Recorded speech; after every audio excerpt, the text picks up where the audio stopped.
Hey everybody, my name is Ivica. Thank you so much for joining me on my review and unboxing of Hand Crank Radio that I got from Temu and its capabilities, options, features, and everything else for this kind of compact but useful device. So here's the box. As you can see it, there is a detailed description of everything that is inside here. I'm going to try to zoom it so you can kind of pause if you like to read it more detailedly. But basically it's a radio that has a embedded battery and several ways of charging it, including a small solar panel and also a hand crank, thus the name. So let's open it up. The box looks pretty fine. It's sturdy, it's kind of compact. The packaging came kind of wholesome, so there weren't any kind of issues with it. Also, the cardboard is thick enough, I'm guessing, to survive most regular issues that happen through packaging and transportation. So it shouldn't be broken or anything like that. There's a separate additional box inside of it. But first let's check out the cable. You get a short, I think it's around 50 centimeters, maybe 60 centimeters, USB-C cable that is part of the packaging. And you can see it here. And it has two endpoints, a regular USB 2 and a USB-C. Now for the rest of the device, I'm going to take out the interior box. There is a manual as well, so you can see the box is kind of double layered. That's also useful. And here is the manual itself. The manual is pretty detailed and covers everything from main functionalities and technical details. Again, they are all on the outside of the box as well, but the main elements are here. Again, you can pause if you'd like to read it more detailedly. Again, all of the details are here, as well as the manual for use, even though that's pretty self-explanatory. So there it is. It's very light.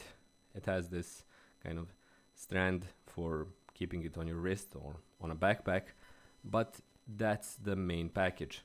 So again, here is the crank, here is the antenna for the radio and the solar panel. It's really tiny, so you wouldn't get much charge from it. But here are also the main knobs for tuning and volume. The volume is also the way to turn on the radio, old school way. A bit more technical details, as well as the charging ports. Here are the LED diodes for the lamp, and they're pretty strong, which I'm going to show you in a second or two. But the antenna also looks pretty sturdy. It's kind of a standard small device antenna.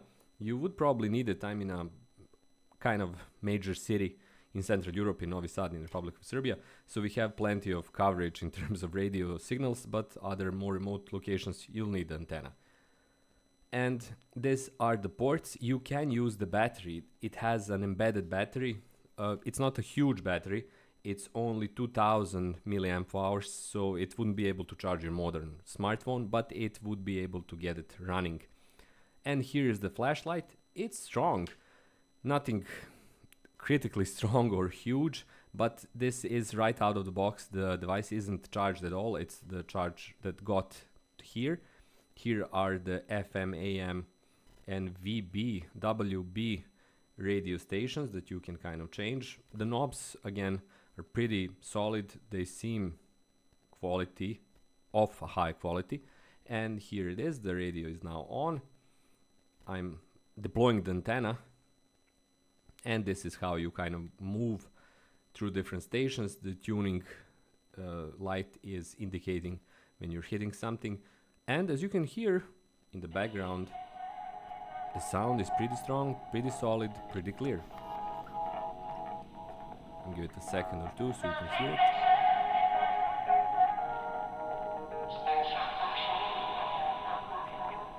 So the functionality of the radio is most definitely there, working. That's kind of the main point of the device. I'm probably sure that most of you saw the issues that people in France, Spain and Portugal had when the total blackout came about. And something like this was really useful. This is how you crank it up.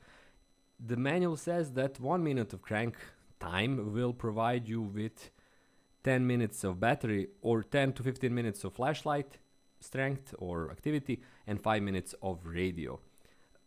Again, even though I just cranked it for a few seconds, you can see that the light is stronger. Not sure it's visible in the footage, but the crank is definitely working. Also, the design of the crank and how it fits in the radio is really well thought through and very compact, so that's useful as well, while at the same time the crank does not feel light or flimsy in any shape or form. The same goes again for the solar panel, really tiny. It's not going to give you a lot of charge, but it's going to give something that will keep the device alive and ready for emergencies. Also, this is the feature that I'm also trying to test out. This is the charging option. You can charge your devices. So you have a small smartphone here. I'm going to plug it, and once I do, the cable is showing that the current is flowing and the device is turning on. The smartwatch is turning on and it's starting to charge, so it's functioning as well. That's pretty great to see, and the multifunctionality of the device is visible. So there you go. This is the short review. Hopefully you found it interesting and helpful, and thanks a lot for watching. Bye bye.